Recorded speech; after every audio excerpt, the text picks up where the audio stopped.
kamaster, tayo nagbabalik ngayon. Dahil tag-ulan ngayon, tatry natin itong Shell Advance na 15W-50. Babagay kaya to sa tag-ulan ngayon. Ayan po, 100% synthetic po ito. Bibili po ito sa halagang 497 pesos only. Yun. Subukan natin ito. A few moments later. Ayan po mga kamaster. Kakatapos ko lang pong i-drain yung ating makina. Ayan po, makikita nyo sobrang itim ng ating oil ngayon.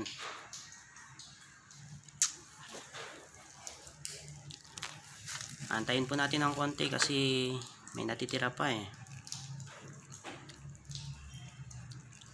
Paubusin muna natin yung laman ng makina.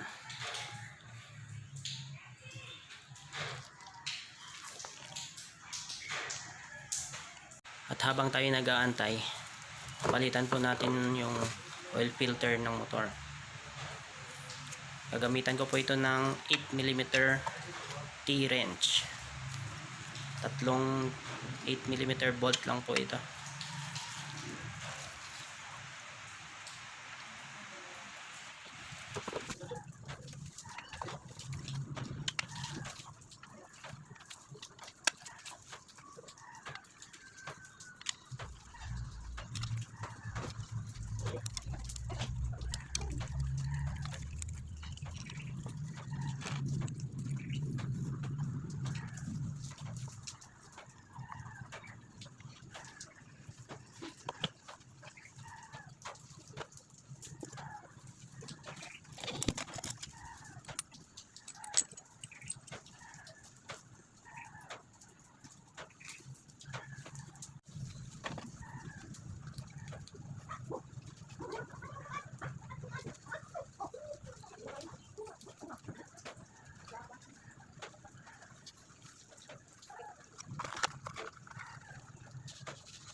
Meanwhile,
Ayan mga kamaster, i-reset ko po ngayon ang trip 1. Dito po kasi ako nagbe-base kung kailan po ako mag-change oil. Nasa 1330